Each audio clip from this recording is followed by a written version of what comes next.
গগনবিদারী স্লোগানে মুখর ঢাকার শনিবার দুপুর। সেদিন লাখো মানুষ এসেছিল রাজপথের বিপ্লবী হাদিকে জাতীয় পতাকায় মোড়ানো কফিনে শেষ শ্রদ্ধা জানাতে। অগণিত মানুষের ভালোবাসায় সিক্ত হাদি কে ছিলেন, কি ছিল তার আদর্শ? হাজারো জুলাই যোদ্ধার ভিড়ে হাদি কিভাবে এতটা ভিন্ন হলেন? ফ্যাসিবাদ বিরোধী লড়াইয়ের কবি সীমান্ত শরীফ ফ্যাসিবাদের পতনের পর থেমে যাননি, বরং আওয়ামী প্রভুত্বের কালচারাল আধিপত্যের বিরুদ্ধে জনতাকে সাথে নিয়ে নতুন কালচারাল লড়াই শুরু করেছিলেন। জুলাইয়ের সক্রিয় যোদ্ধা ঠোঁটকাটা হাদি কত কারণে যে মানুষের হৃদয়ে পৌঁছে গিয়েছেন তা বলাই বাহুল্য।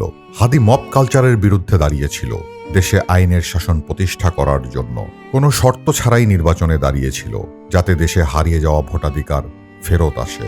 আমার পলিটিক্যাল গ্রুমিংটা হয়েছে মূলত ছাত্রদলের হাত ধরে। বাংলাদেশের আধিপত্যবাদ বিরোধী লড়াইয়ের মূল কারিগর শহীদ জিয়াকে আদর্শ মেনে হাদি বলেছিলেন, 5 বছরে যদি 50 বছরের প্রভাব তৈরি করা যায় সেটাই সাফল্য। শহীদ জিয়া কয়দিন বেঁচেছিলেন?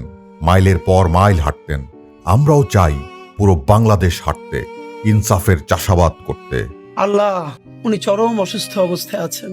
আল্লাহ, আমাদের প্রাণের অভিভাবক বেগম জিয়াকে আল্লাহ আপনি সুস্থ করে দেন।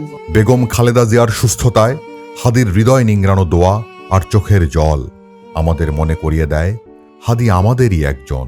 ওসমান হাদি চেয়েছিল এই দেশের মানুষের জন্য গণতন্ত্র প্রতিষ্ঠিত হোক, এই দেশের মানুষের গণতান্ত্রিক অধিকার প্রতিষ্ঠিত হোক, এই দেশের মানুষ তাদের গণতান্ত্রিক এবং অর্থনৈতিক অধিকার ফিরে পাক।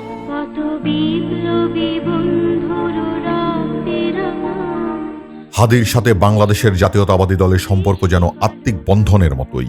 তাই তো দীর্ঘ 17 বছর পর দেশে ফিরে জুলাই অভ্যুত্থানের সৈনিক ও আধিপত্যবাদ বিরোধী লড়াইয়ের অন্যতম কবি শহীদ ওসমান হাদির আত্মত্যাগকে স্মরণ করে কবর জিয়ারত ও দোয়ায় অংশ নেন জনাব তারেক রহমান।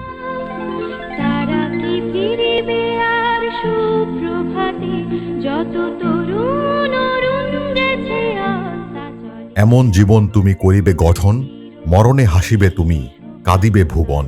প্রতিবাদ প্রতিরোধের মশাল জ্বালানো হাদিকে বাংলাদেশের মানুষ মনে রাখবে।